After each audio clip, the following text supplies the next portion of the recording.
Pornographers are back with a new album titled Continue as a Guest.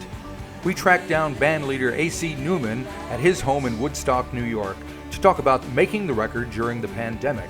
And we found Carl to be very open and talkative. Subjects discussed include discovering that the act of creativity can be its own reward, the cosmic overtures of continuing as a guest, and his pathological drive to write. But first, we ask, where were you when the pandemic hit? We played Wellington literally days before the world shut down. Right. I think it was like March 4th, 2020 or something like that. Sounds about right. Yeah. Good times those were. It seems like another world away. It was fun. It was fun before the world shut down. Yep. How's it working out for you now? It's good. Hey, it's I think we were one of the lucky ones in that, we have our house and we have a few acres. So like it was a good place to be during the pandemic. Oh, that's we had a lot of space. There wasn't like, oh, I'm going stir crazy, I'm stuck in my apartment. Right. It felt very much like, okay, we still have our little world here. I still had my studio I could go to and I could work. So it felt, obviously, like what was bad about it didn't have that much to do with us. Yeah, gotcha. So that's nice. But it did have something to do with the new album that you have coming out, Continue as a Guest. So everybody has their COVID story and their COVID album and, yada, yada, yada. So tell me the little backstory behind it for you. It was mainly just having a lot of time, I realized, like, we just finished our touring. Like I said, we just finished our Australia, New Zealand tour. We were back and I felt like, okay, why not? If we're stuck here for a while, why not just stay home and woodshed? And it ended up going on for a lot longer, and a lot of times where I would have gotten somebody else to help me, I realized, well, I guess you've got to figure out how to do this. You've got to figure out how to be your own engineer, and you've got the time to do it. Right. So, you've got a lot of time. You've got a lot of time to fail. A lot of time to just like fail until you finally get it. And I think I finally got to a point where like, okay, I think I can do this. Cool. So there's always a plus. So before we get into the music, I kind of wanted to touch on the title and the cover art and how they kind of represent what's happening in the record. Well, the cover art came last. I was having trouble finding something I liked, and it was this Amy Casey who did the cover. We had a piece of her art hanging on the wall in our house. Right. A piece of art that looks very much like the album cover, and I thought, why don't we do that? Why don't because I know Nico knew her. So I got her email from Nico and I just wrote her and she said, yeah, that sounds cool. And I thought, okay, that's good. And then I realized you put that image put together with the title, it felt very effective. It felt, just communicating the kind of disconnection I think we might have felt over the last few years, like a picture of a lot of houses that are attached by wire, but they can't visit each other. They're just floating in the air, and the only thing connecting them is wire, which seems the obvious symbolism to life during the pandemic was definitely there. And the title, I mean, like anyone, I think the phrase "continue as a guest," I kept seeing it in my life. And then one day it suddenly had cosmic overtones. One day I pressed it and I just thought, continue as a guest. I thought about, where we were in the middle of a pandemic, like where I was in life, where basically our entire society was. It felt like feeling kind of like outside, and also the music business, just feeling a little bit outside of things. Right. And feeling like, well, maybe that's okay. Maybe that's okay to be completely outside of everything. And I thought, yeah, I will continue as a guest. Is that a new feeling for you? Because let's face it, when the band started out 20 years ago, I guess it is now, or however long it is, you More, guys were, yeah. you know, everybody's raving about you. You're the hot new thing, indie darlings, blah blah blah. So that's the opposite of kind of feeling like a guest. So has that been? Yeah, but also I think it's taking into account all of that, like realizing like 20 years in that, hey, you know, we're not always going to be the indie darlings, and why should we be? Right. You know, it's like that's kind of the way of the world. You know, it doesn't mean we can't still be a band that people like, but I realize, like, yeah, we're, you know, not many people get to enter the pantheon where it's like everything they do is beloved. You know, not everybody gets to be Dylan or Radiohead. You know, like most people are, you know, they kind of have to fight to, like, you know, they have their time when they're popular, and then there are points later where they're just kind of fighting to remind people that they're still there. Right. And you know, like, yeah, 20 years ago we were the new band, and there's been 20 years worth of bands since then. It's not just us, it's all the bands during that 20 years plus all the new bands, you know. And when I try to be pretty zen about it and feel grateful that I still get to do it. Like, I think failure will be when somebody taps me on the back and says, you got to stop doing this. You know, like you got to, like, you know, what would you do if that happened? You got to go get a job somewhere. This is not working. But I haven't got to that point yet. Yeah. What would you do if that happened, though? I don't know. I mean, I think I've probably said it to my wife a few times over the last 15 years. Like, you know, I'm doing pretty well here, but outside of music, I'm not sure. You know, like, I'm not sure what I'm going to do. But she didn't seem that worried about it. Well, that's good. So the band, as it is now, is it to you? Is it the same or much different than it was when it started out? I know there's been some personnel changes. I mean, you guys are all involved in different other things as well, so it's like a movable feast.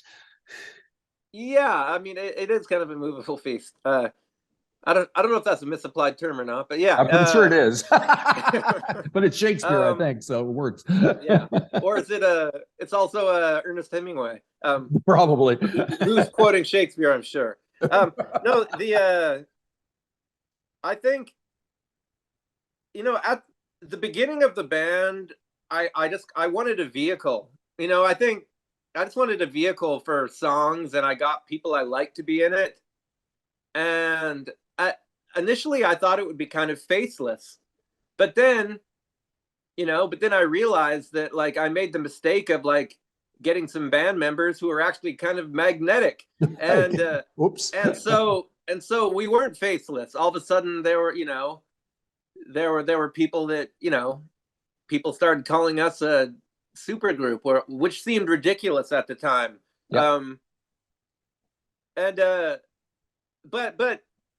But at the heart of it, I felt like I was always working with different people, but I felt like I was just always hacking away, trying to write and arrange my songs.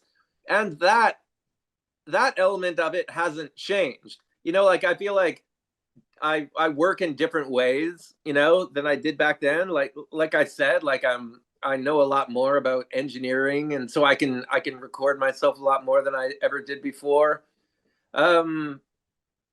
You know, but and some people have come and some people have go, but I mean, at the heart of it, it always feels very similar, right? You know, and even people ask, like, what was it like recording during the pandemic? And I say, well, it wasn't that different from the way we always recorded, because we were always scattered all over. Yeah, it was always fighting to schedule people and trying to get Nico to sing for 2 or 3 days. Or, you know, I moved to New York, and all of a sudden it was like trying to get me to meet up with the rest of the band. So there has been that. The band has always been like that for, like, you know, for like 17 years now. We've been this band just kind of scattered to the winds. Right. But we always come back, you know. And I don't. And I like the idea. Obviously, I like everybody I play in the band, but sometimes I like the idea of just playing with new people too. Mhm. Like there's a ton of musicians, in Woodstock, and sometimes I want to get them to come and play in the guitar, and I realize, or I want them to come play on a song, Yep. and I realize I don't want to insult Todd. Right. I don't want to insult Todd. We've already got a guitar player, Right. but I always feel that, I always feel in the same way that the band was like all the people I knew around Vancouver. I make music here in Woodstock now, and I find myself wanting to just have people I know play on it, but that's not quite how bands work. Right. Well, you've kind of snuck in a sax player in this one, haven't you? Yeah, and that was my friend Zach, who was just an amazing player. Like he mainly plays with Amos Lee, and he's played in Donald Fagen's band. He's like, kind of a young. There's a lot of young hotshots in Woodstock, like Okay. guys who are only like 30 years old, but they're like as good as anybody I've ever met. So Woodstock's a good place to meet musicians like that. And yeah, Zach was a great sounding board. Zach Janikian. He played all the saxophones on this record, and he even did some bass and guitar. He was like a good utility player. Gotcha.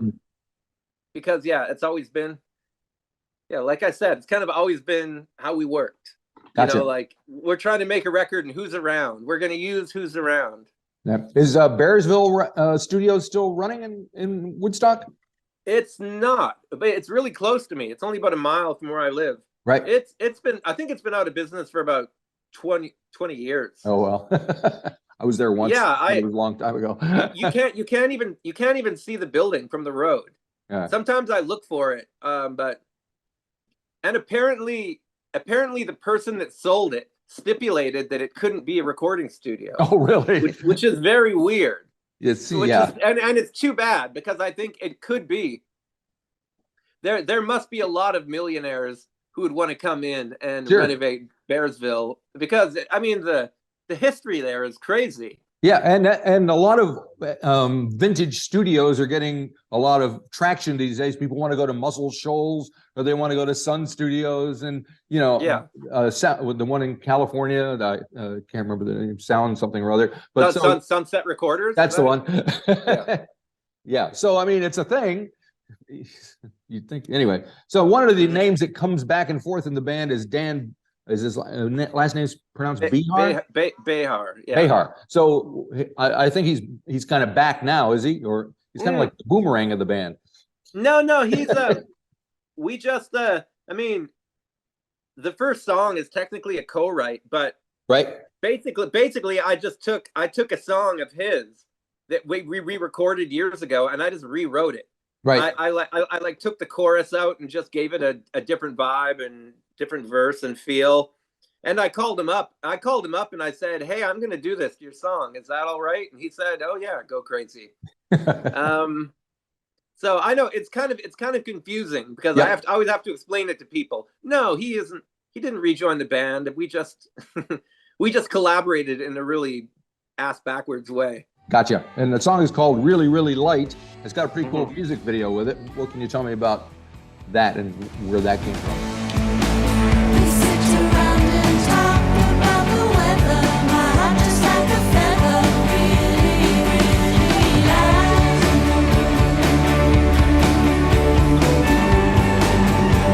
Really, really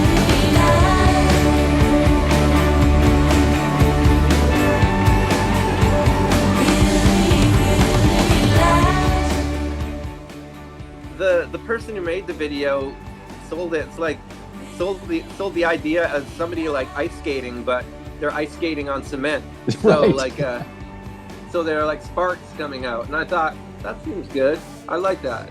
I mean, I hope it comes across. I wasn't sure if it came across very clearly, but yeah, it was fun to do. And it's followed by Pontius Pilate's Home Movies, which has just kind of been released as a single or whatever it is a couple of weeks ago. So why have you brought that out ahead of the album? Now you're clearing the room, just like Pontius Pilate when he showed all his home movies. All of his friends yelling Pilate too soon.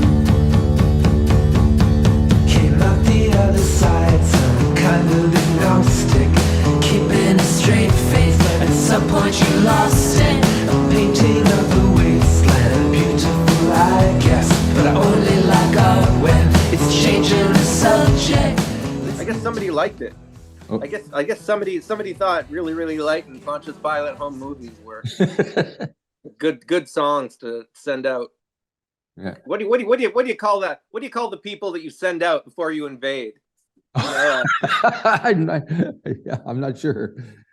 But would the people be the people that merge? Because you just signed with those guys, right? Yeah, I guess it would be. I mean, whenever I finish a record, I don't really have any opinions on it anymore. Right. Like I leave it to other people to tell me what the single is and Right. what songs are going to be released in advance and in what order. I mean, I'm curious because I just want to know, like, oh, you think that's one of the good songs? Okay, good. like I don't. That's your favorite song? Okay, that's interesting. Cool. And is that Nico singing on that? She's singing on both of them. Right. Yeah. Alrighty. And so once the album is out on 31st, what's the plan? You got plans for the day, for the month, for the year? Our tour starts on April 18th, and we do we're doing 5 weeks, but it's just America. Right. For the time being, I think maybe we're doing 1 or 2 Canadian.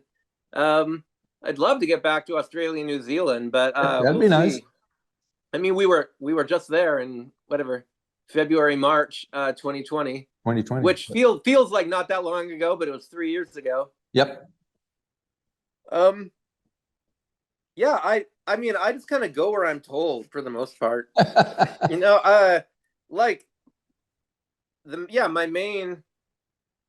My main expertise is the guy who makes the records, and then after that,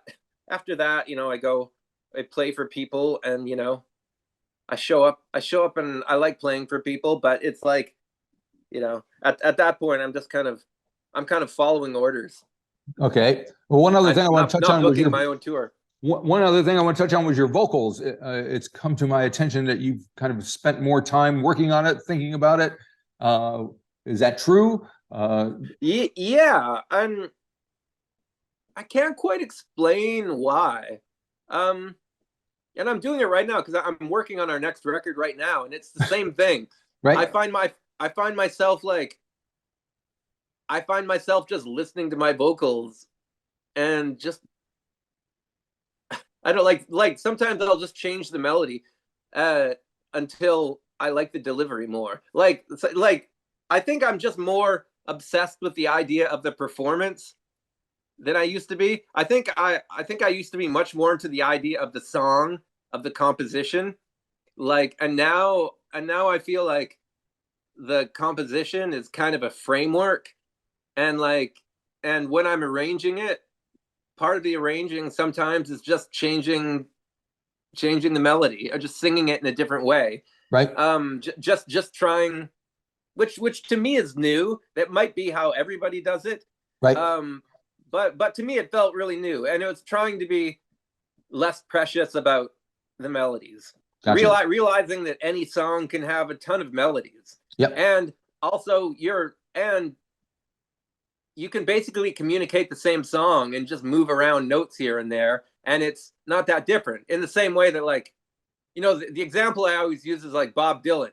You can sing Bob Dylan songs and move notes around and change the melody, but there's still something inherently, the song is inherently in there. Yep. And so that's what I'm trying to remind myself. Like, don't be overly concerned about, don't be overly precious about the song. Just change it. If you can change the lyrics and sing it in a different way and it feels cool to you, then I think, okay, then that's what I'm going to do. And of course you have other options as well with the band, with other vocalists. In it. So do you think about that when you're writing the song and kind of producing I'll let somebody else take this line, or it would be better sounding? Yeah. So sometimes I do. But even then, that can be kind of a crapshoot, because sometimes you'll give it to somebody else to sing and go, oh, it'll sound much better when they do it. And then they sing it and you think it doesn't. Right. I guess it's back to me again. But obviously there are other times when I give the song to somebody else, like Nico or Catherine sings it, and and I'm struck by how the song comes alive. Like Right. when I've written a song, it always seems like a bunch of notes and chords Right. and words, because it came from me. But then when you give it to somebody else, it takes on a life of its own, and it becomes a song separate from you. So it's always great to hear a song sung by another person, and it gives you a kind of objectivity, a little perspective, and it makes you appreciate, what works. And sometimes it shows you what doesn't work very clearly. Gotcha. Well, it's cool that you're working on the next album already, but I guess you must have had a bit of time because of the old COVID reason for everything. So yeah, and also the lead up time for records is crazy now. right. So, when you finish your record, you've got like 9 or 10 months before the album's going to come out. Right. So Got to do something. yeah, you might as well. And you're not touring the record yet. Yeah. And also, a lot of the songs on our next record, I was working on concurrently. It wasn't like I finished this record and thought, okay, now to start writing new songs. Yep. It was just songs that, I didn't feel fit on the record, but then, now I look at this new group of songs and I go, okay, they can be their own record. Because not everything fits together. Right. Sounds like you haven't lost any inspiration or motivation to write songs. Does it come as easy or is the same for you as it did years ago? There's an element of it that is kind of easy, but it's still a lot of work. Right. And I think I am just pathologically driven to do it. Like I think about it all the time. And when I say pathological, I mean that kind of literally. like it's like sometimes the drive to create almost feels like a mental illness. Right. But I mean it's a double-edged sword, and that it drives you to make you productive and creative, but I also think it's like certain kinds of people are very creative, the people that are prone to things like mental illness. So right. sometimes there are some very obvious examples through rock history. But yeah, sometimes I wonder about like what, because I feel as driven as I ever have. Like I feel like I'm always gonna want to write music, and I don't think what drives me is success. Yeah. I think it's just I'm just driven to do it. I feel like it makes me feel better. And when I was working on music during the pandemic, I realized the act of working on music felt like its own reward. And I was working on music and not particularly concerned if I finished it. Like it was the process of being creative I enjoyed. Like looking back at what I did over the course of the day and feeling like, okay, this song's getting somewhere. That made me feel good. Like maybe in the context of the whole pandemic, it was nice to feel like there's some small part of your life you can have some control over. Right. Yep. And it's got to be satisfying just in a general sense. You're doing what you love and you have the time and the ability to do it. So that's all. Yeah. I mean, I think I always have to remember that. Like sometimes I'm just working in my studio and maybe I'm bored. Maybe I'm a little drained. Maybe I'm just like, I don't feel like doing this. And it feels like a job. And I realize, but your job is ridiculous. Like my job is just to walk from my house, 100 feet to my little studio space and just sit in there and just work on my songs and like try and, like it's a kind of game. It's a work, but it's a game and it's creative and it's a puzzle. Yeah. It's like, you're keeping it's a job where your brain is always moving because there's no clear solution. Like there is at some point you're constantly just like asking yourself, like, should I drop this? Should I start over? Yep. Should I take a break? Have I already got it? Should I take a break and come back? So yeah, it's a job that can sometimes drive you slightly insane, but yeah, I'm so glad to have it. It's Well, I guess that what you're referring to there is why some people bring in a producer or somebody to kind of oversee and kind of tell you when you should take a break or when you're done. Man, I don't think I could work with a producer. Right. I think they would get really mad at me pretty quickly. And I also think like we'd spend way too much money. Right. Probably, if I brought in a producer, our record would probably cost $300,000 or something. I've thought about that. That like there are producers like Steve Albini, Right. that I have like the utmost respect for him and like his aesthetic and everything he does, but I know I could never. Everything I know about him, I know I could never work with him. Right. Well, the name that comes to my mind is John Congleton would probably be somebody that would. Yeah, he's done a lot of great work. Yeah. I mean, there've been a few people through the years I've wanted, I always thought it would be cool to work with someone like Dave Fridman. Right. Sure. Yeah. But again, it would probably be very expensive. Right. I mean, I think through the years we've developed a very clear aesthetic. Yeah. And a lot of it comes from us being our own producers. A lot of it comes from like the people in the group just kind of putting their heads together and screwing around and seeing what works. And yeah, I think we've already got enough cooks. Yep. Don't need any more. Yeah. Don't want to spoil the stew. Very good. Yeah. All righty. Well, it sounds like it's all happening, and I do wish you all the best of luck on release day and what follows after that in the tour. And hopefully we'll get to see you down here in this part of the world sometime soon. I would love to go back. My son came with us last time. Oh yeah. And he just turned 11, and he talks about that trip to Australia. It's just like Australia, New Zealand. It's like the coolest thing he's done in his life so far. So well, that's it. Yeah, that's a good... we got to go to Weta Workshop, and yeah. no, there's a new one in Auckland, right? Yeah, somewhere in the out west here. Yes, but I've been to Weta. Yeah, I saw them shooting King Kong there. Yeah. But they've been pretty busy with the avatars, so yes, I imagine. Yeah, it's pretty wild. All righty. Well, thank you very much. Hopefully we will see you in this part of the world. And yeah, and like I said, good luck with everything. Thank you for talking to me. Nice talking to you. Take it easy. Bye. Yeah, bye-bye.